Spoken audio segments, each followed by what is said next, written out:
이번에 발행된 뉴스를 보게 되면은 다시 높아지는 것도 고려해 볼 수가 있겠습니다. 그래서 중국에 있는 비트 마이닝사는 이 카자흐스탄으로 중국의 규제에 대응하기 위해서 사업체를 옮기려고 하고 있습니다. 최근 알려진 바에 의하면 약 300여 개가 이미 옮겨졌으며 앞으로 약 2,500여 개가 추가로 옮길 계획에 있다라고 발표했다고 합니다. 그래서 이 같은 움직임이 저는 앞으로 더 많아질 것으로 예상하고 있고 굳이 카자흐스탄이 아니더라도 사업 규모가 크다 보니까 사업체를 다른 곳에서 인수하는 방향도 고려해 보는 것이 좋을 듯 합니다.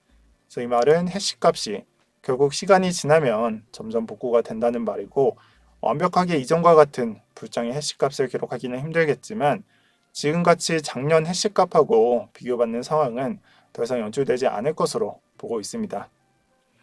또 오늘이 6월의 마지막 날입니다. 이 말은 내일 오전 9시가 되면 지금 보고 계시는 월봉이 결정된다는 표현입니다. 그래서 월봉이 결정되는 날인 만큼 큰 변동성에 대해서 생각을 하고 계실 텐데 지난 4월, 5월에 이 월봉에 마감되는 날은 횡보를 보이기도 하고 장대 양봉을 세워주는 경우도 있었습니다. 그래서 점칠 수는 없는 부분이 있다고 생각하고 그것보다 중요하게 생각하고 있는 것은 사실 6월 봉이 여기에 음봉의 도지봉이라 7월에는 추세 전환의 신호를 알릴 수 있는 양봉이 될 수도 있다는 점이 되겠습니다.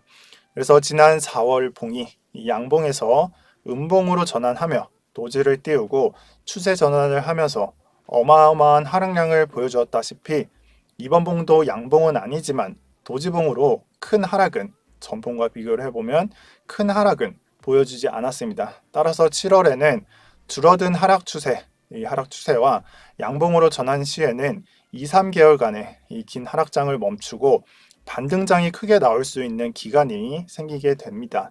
그래서 그 안에 무조건 중요한 거는 저가를 갱신하지 않는다, 저가를 내리지 않는 것이 월봉 관점에서는 중요한 포인트가 될 예정입니다. 그러나 현재 상황으로서는 조정은 불가피해 보입니다.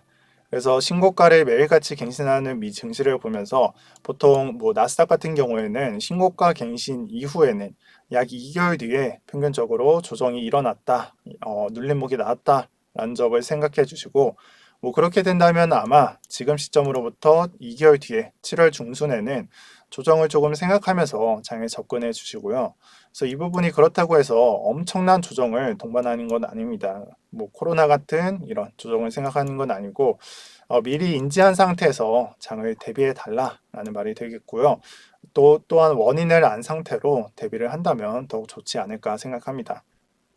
또한 큰 관점에서 미 증시를 보게 되면은 이 거품을 잘 파악할 수 있는 케이프 지수에서 높은 값이긴 하지만 이전과 비교를 해보면 지금 상황에서는 통화도 많이 풀렸고 QE로 인해서 돈 자체를 많이 풀었으니까 통화도 많이 풀렸고 대붕괴가 될 만큼 닷컴 버블이나 이 서브프라임 모기지 사태만큼 하락이 나올 정도의 상황은 아니라서 엄청 큰 조정은 생각하지 않으셔도 좋습니다.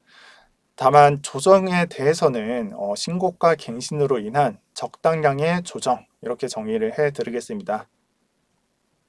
따라서 종합적으로 바라본 비트코인은 지금 당장 매도를 하시기보다 새로운 월봉을 관찰해야 한다라고 말씀을 드리겠습니다.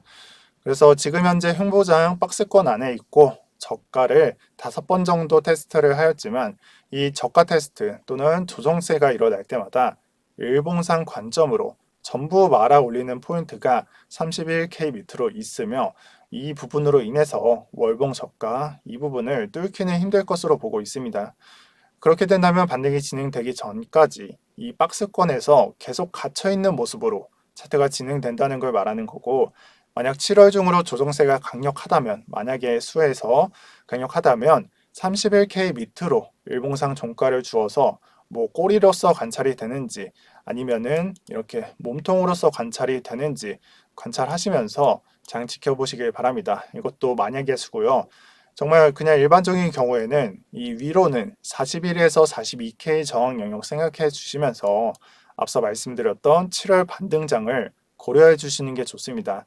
그래서 이전과 똑같이 비트가 털릴 때마다 이젠 장이 끝났다, 시즌 종료다라고 말을 하지만 그때마다 비트는 머선 119를 발동하면서 저항 부근에 올려놓았던 모습을 생각하시면서 장에 대응하시면 좋겠습니다.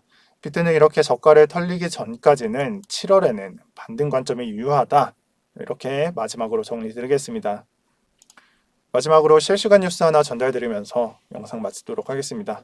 그래서 최근 영국적 규제 이슈가 뜨거운 가운데 바이낸스 UK도 제재를 받고 있습니다. 다만 모든 국가가 그러한 상황은 아니라는 걸 다들 잘 아실 겁니다. 중국과 영국 같은 나라가 제재를 하더라도 두바이, 미국, 우리나라와 같이 큰 제재를 안 하는 나라들도 있으며 이렇게 개방적으로 받아들이는 나라도 있다는 걸 인지해 주시고요. 어떤 한 나라가 제재를 받았다 또는 어떤 나라는 신규 사업을 진행 중이다. 이런 국가별로 다른 상황들은 앞으로 비트코인에 큰 영향을 주지 못할 겁니다. 그래서 크게 신경을 쓰지 마시고 앞으로 미국의 움직임만 신경 쓰시면 좋겠습니다. 네, 오늘도 편경장이었고요. 시청 감사드리고 구독 한 번씩 부탁드리겠습니다. 감사합니다.